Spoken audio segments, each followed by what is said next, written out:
자, 반갑습니다. 오늘은 하우어스의 교회된 11장 낙태 종교적 이슈이어야 한다를 같이 다루도록 하겠습니다. 낙태 종교적 이슈이어야 한다 하는 이 부분을 읽으면서 대체 하우어스가 말하고 있는 게 뭘까? 가장 어려운 것은 이 저자의 논지가 정확하게 들어오질 않는 것이 가장 큰 문제인데, 물론 거기에는 제 책임이 굉장히 클 겁니다. 제 책임이 클 거예요.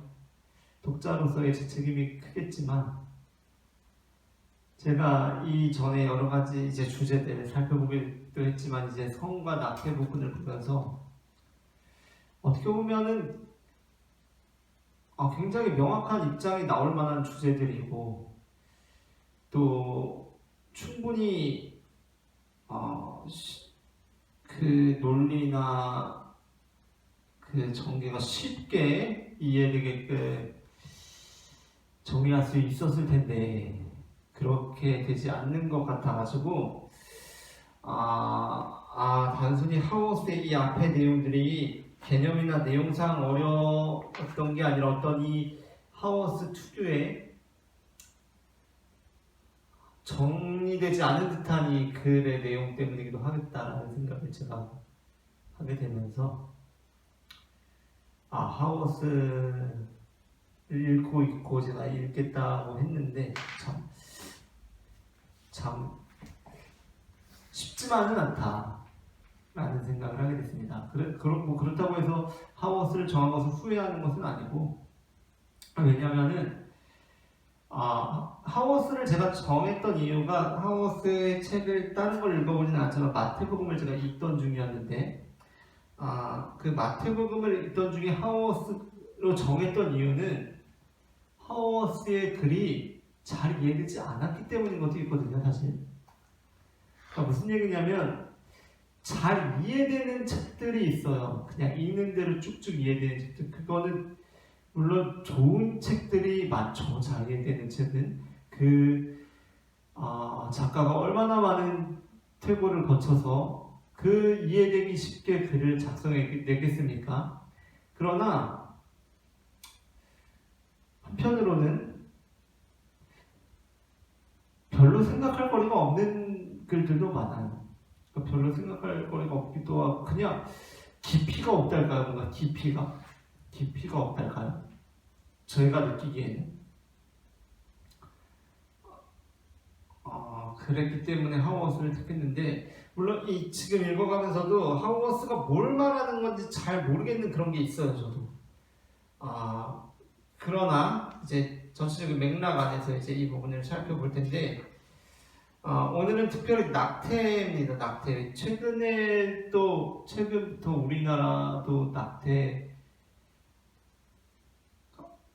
허용됐죠, 그죠? 낙태가 허용된 걸로 제가 알고 있는데, 그러니까 낙태죄가 없어졌죠, 그죠? 낙태죄가 없어져서 이제 그 산모만, 임신한 당사자만 원하면은 낙태를 할 수 있는 세상이 된 걸로 제가 들었던 것 같아요.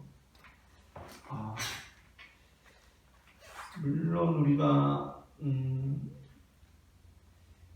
임신한 사람이 원하면 낙태를 할 수 있는 경우들이 있어야 한다고 생각합니다.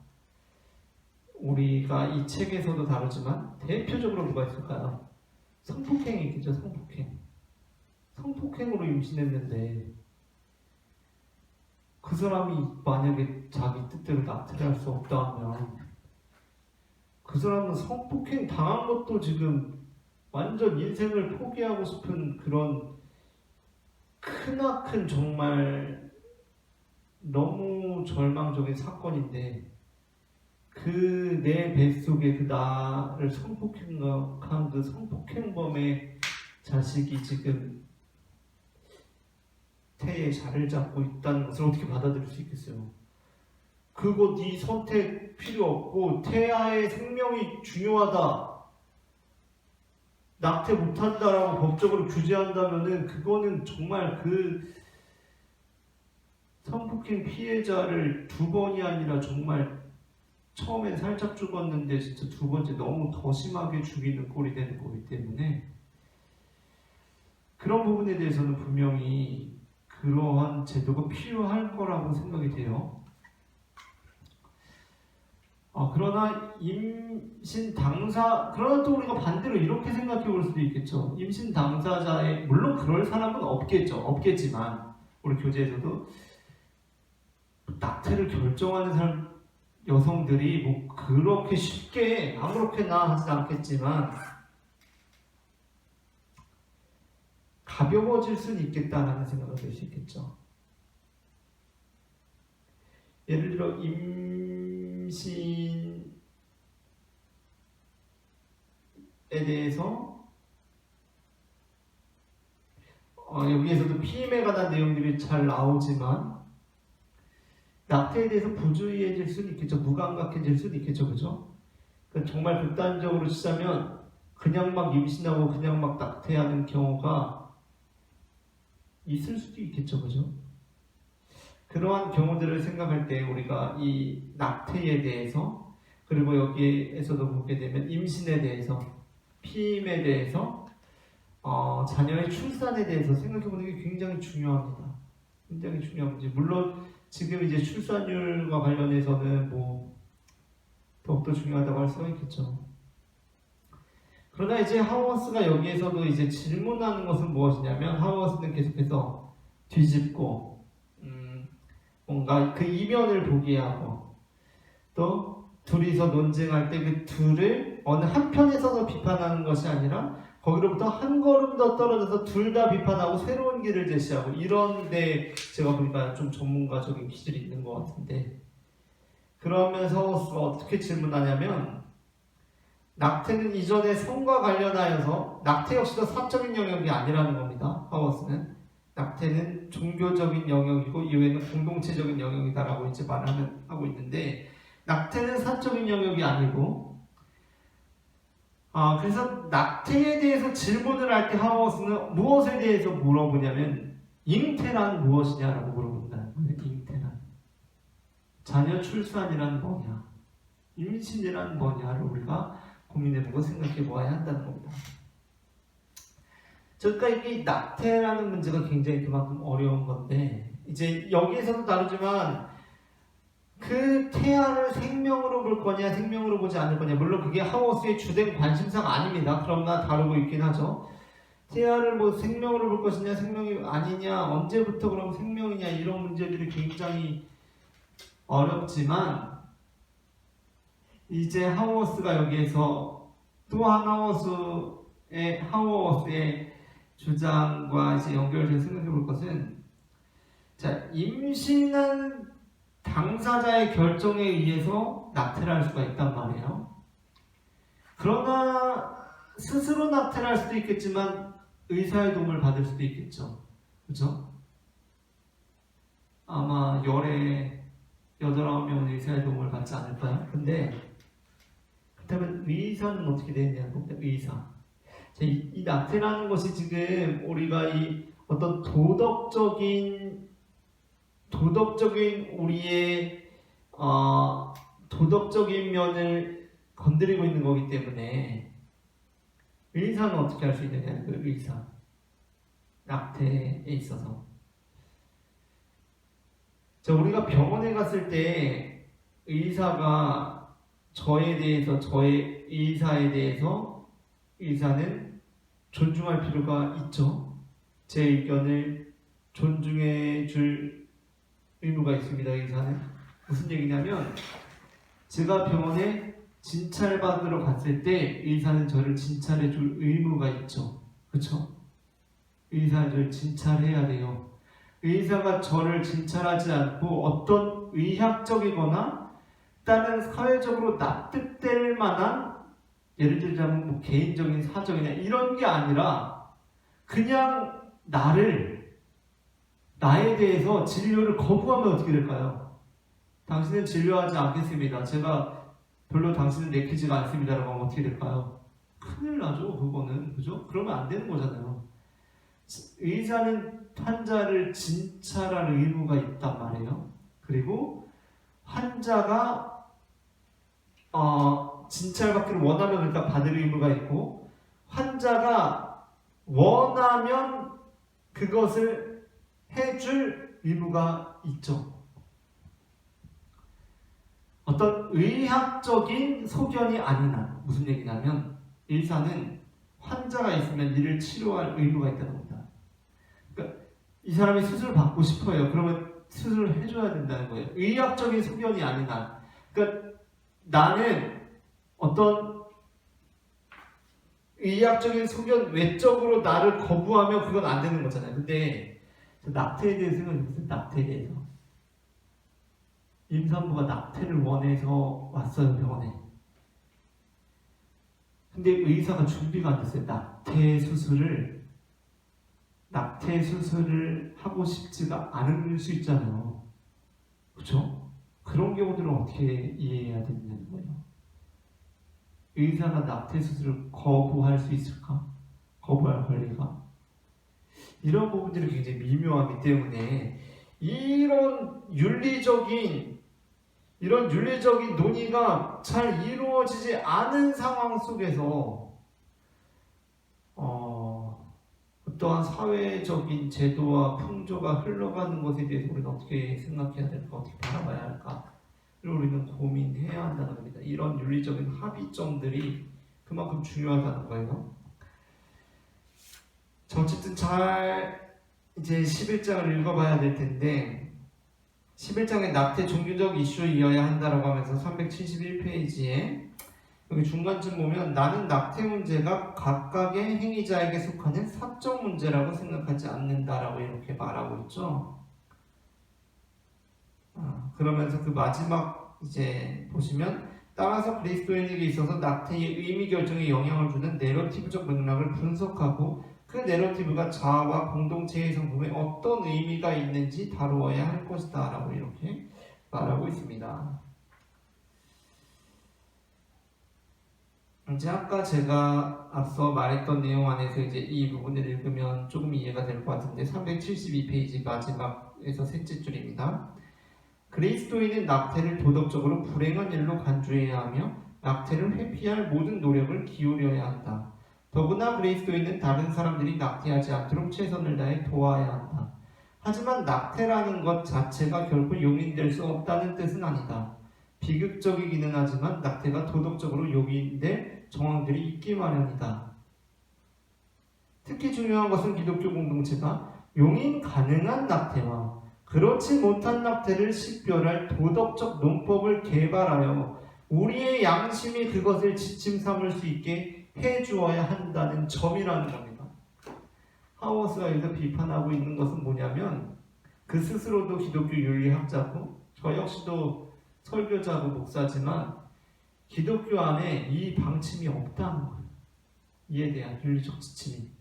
그냥 고리타분한 소리들만 늘어놓고 있고 맨날 똑같은 얘기만 반복하고 있다는 겁니다.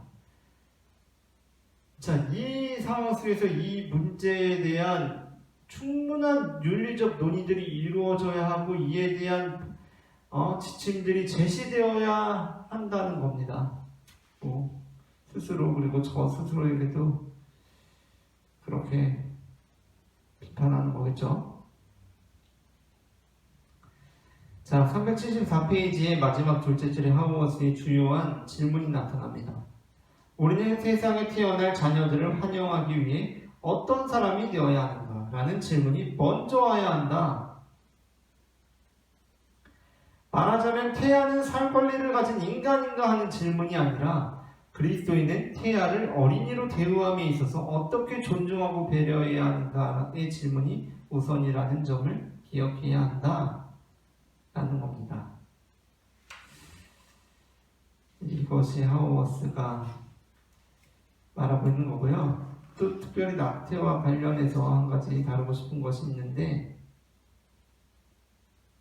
어떤 낙태와 어떤 여성 해방, 여성 인권에 대해서 다루기도 하지만 하워스의 이 구절이 좀 인상 깊었어요. 379페이지에 인용구 다음입니다. 낙태는 종종 남성의 압박으로부터 여성 해방을 위한 필요 조건으로 옹호되기도 한다. 그러나 낙태란 남성들이 여성에 대한 책임으로부터 해방되고픈 마음에서 사용하는 강압적 방법일 수 있다라는 겁니다. 자, 낙태를 허용한다라는 것은 여성들이 스스로 자신의 몸에 대한 결정권을 행사하게 되는 것이기도 하죠, 그죠? 그러나 또한 어떻다는 거예요? 남성들이 여성에 대한 책임으로부터 해방되고 싶어하는 표출일 수도 있다는 겁니다. 자, 굉장히 인상적인 부분이었는데요.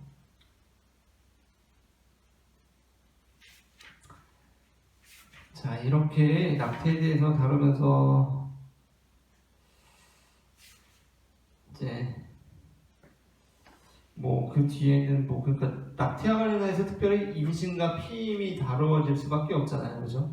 그러한 부분들에 대한 내용이 나오고, 그러나 이제 이거를 직접 읽어보시게 되면은 아마 대체로 실망하실 것 같은데 뭔가 명확하게 제시해주고 있지는 않습니다. 그러면서 이제 하우어스가 계속해서 강조하는 것은 뭐냐면 391페이지의 마지막 이 부분을 읽고 마치려고 하는데, 마지막에서 둘째 줄, 문제는 개인이 어떻게 결정했는가 하는 점이 아니라 공동체가 무엇을 독려하는가 하는 점이다 하는 점입니다.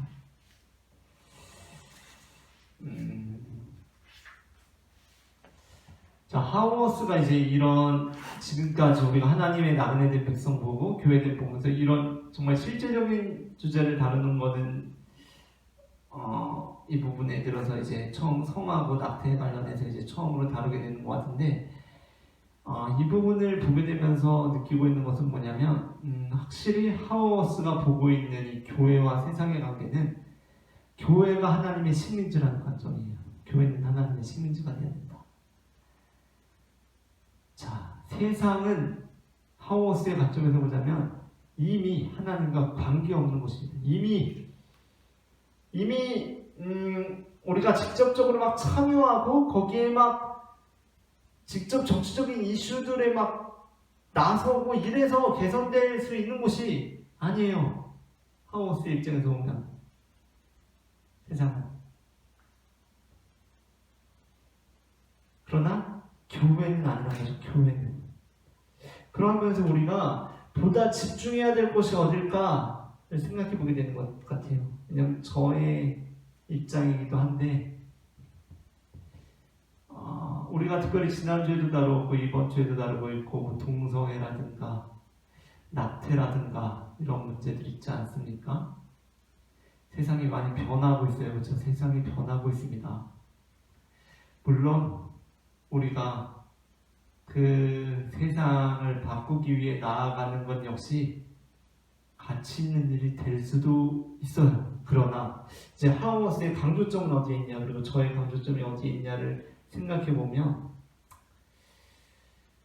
우리가 그 뜻을 교회 가운데 실현해내는 것이 더 좋은 방법이 될 수 있겠다라는 생각이 듭니다.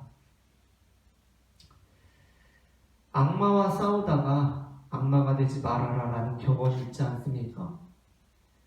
악마와 싸우게 될 때 그만큼 우리는 악마가 될 가능성이 굉장히 크다는 얘기예요. 우리가 처음에는 천사로서 악마와 싸우는데 싸우다 보면 어느새 승리하건 패배했건 우리의 거울에 비친 모습을 봤을 때 우리는 악마가 되어 있을 가능성이 굉장히 크다는 겁니다. 그렇기 때문에 그러한 위험성을 방지하기 위해서라도, 그리고 또한 하우어스와 저 역시도, 그리고 제가 믿는 예수님께서 가르쳐 주신 가르침은 그것인데, 싸움으로 세상을 변형시키는 것이 아니라 우리는 우리의 빛이 세상에 비치게 해서 그들로 하여금 하나님 아버지께 영광을 돌리게 함으로 변형시키는 거거든요. 그러니까 우리 교회가 그러한 곳이 되어야겠다라는 생각이 듭니다. 교회가 그러한 곳이 되어야 된다. 교회가, 이 공동체가 참으로 낙태와 성의 문제를 개인의 문제로 사사로이 대하는 것이 아니라 공동체의 문제로 다룸으로써 우리는 세상 가운데 놀라움을 주고 과연 하나님께서 이루시는 세상이 무엇인가를 보여줄 의무가 있다는 생각이 듭니다. 그러니까 단순히 우리가 하나님의 나그네 된 백성에서 본 것처럼 이혼이라는 주제에 대해서도 그냥 가장 편한 방법은 뭐예요? 이혼을 사적인 영역으로 두고 그냥 이혼하면 깨지면 끝이잖아요. 그냥 그게 세상에 추구하는 편한 방법 아닙니까? 교회도 그렇게 하면 편하죠. 뭐 이혼하면 어때요? 이혼해도 괜찮아요. 당신 충분히 이혼할 만합니다. 그 정도 버텼으면 됐어요. 이혼해요. 하나님께서는 여전히 당신을 사랑하십니다 라고 선언해 주는 것, 어떤 의미에서는 의미 있을지 모르겠지만 그 안에 만일 그 이혼 당사자들의 문제를 쌓고자 하는 공동체적 감수성이 결여되어서 그것을 회피하고자 하는 마음으로 그렇게 말하는 것이라면 그것은 교회가 아니죠. 그건 하우스가 말하는 교회가 아닙니다. 그러니까 교회가 공동체 안에서 이혼의 문제를 다룬다는 것은 당신 이제까지 버틸 만큼 버텼습니다. 이혼해도 괜찮아요. 그래도 하나님이 당신을 사랑하실 거예요 라고 말해주는 것이 아니라 그 이혼 당사자의 문제를 공동체적으로 쌓는 거예요. 공동체적으로 쌓는 거. 우리는 사실 정말 그 사람이 이혼해도 하나님이 그 사람을 사랑해 줄 것이라는 확신 안에 그렇게 말하는 것이 아니라 그들의 문제를 쌓고자 하는 마음이 없기 때문에 편의상 그렇게 말할 때가 많다는 겁니다. 수많은 목회자와 설교자들이 그들의 문제를 쌓을 마음이 없기 때문에 그냥 그렇게 편리하게 말한다는 거예요. 그러나 정말 교회가 그 공동체가 되었다면 어떻게 말할까요? 하나님의 나그네 된 백성에 나오는 내용이에요. 우리는 그 이혼 당사자들의 문제를 함께 쌓기 위해서 교회가 그들의 삶에 들어갈 거예요. 무엇이 문제입니까? 무엇이 힘이 듭니까? 이혼에 수많은 문제들이 있을 수 있겠죠. 수많은 어려움들이 있을 수 있을 겁니다. 그 어려움들을 교회가 도움을 주기 시작하는 겁니다. 엄청 어려운 일이죠. 엄청 어려운 일입니다. 사회적으로 그것이 불가능하기 때문에 사회는 어떻게 말할까요? 이혼해도 죄 아니야 이제 라고 말하는 거죠. 그런 분위기를 조성해 나가는 겁니다. 교회도 그에 따라가고 있어요. 근데 정말 교회가 하나님의 식민지된 하나님의 뜻이 구현되는 교회라면 어떻게 할까요? 그 이혼 당사자들의 문제를 그들의 문제로 보지 않겠죠? 우리의 문제로 볼 겁니다. 우리의 문제로 볼 거예요. 내 자녀의 문제로 볼 거고 내 형제의 문제로 볼 거고 내 친구의 문제로 볼 거란 말이에요. 왜 이혼하려 그래? 애 키우는 게 힘들면 그 책에 나오죠. 애도 교회에서 좀 봐주고 경제적인 것이 어려우면 그 부분이 좀 해결될 수 있도록 교회에서 도와주고 그러다 보면 그들이 이혼을 하지 않을 수 있는 방향으로 공동체가 그 문제를 다 함께 안고 가는 그 모습을 보여주는 것, 그것이 정말 교회 아니냐 라고 말하는 것이 바로 하우스의 신앙이고 믿음이에요. 이게 어렵죠. 어렵습니다. 이렇게 하면 우리는 이제 지레 겁부터 나는 거예요. 겁부터. 그렇게 했다가 아니 사람들이 다 자기 이혼 문제 해결해달라고 교회에다 하면 어떡하냐. 어려운 문제인데 일단 그것이 하우스가 믿고 있는 교회됨이에요. 교회됨. 그렇게 따지고 보면 참 하우스의 주장도 예수님의 말씀처럼 참 따르기 어려운 거죠. 참 따르기 어려운 겁니다. 이게. 그러나 그럼에도 불구하고 분명한 거죠. 분명한 겁니다. 또 한편으로는 이 메시지를 들을 때 희망을 발견하게 되는 것이기도 해요. 자, 어쨌든 여기까지 우리가 같이 다루었고, 다음 주에는 낙태 공동체의 관심사이어야 한다, 이것을 보도록 하겠습니다.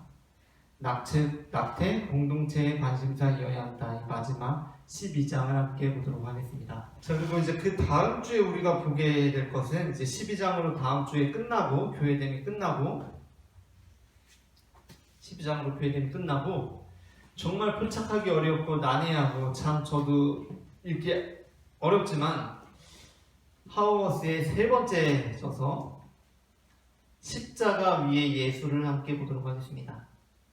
다음 주까지 교회됨을 보고 그 다음에는 이제 십자가 위의 예수를 우리가 함께 볼 텐데, 교회됨에 비하면 일단 분량 자체는 굉장히 짧아서 굉장히 위안이 되는 책이에요.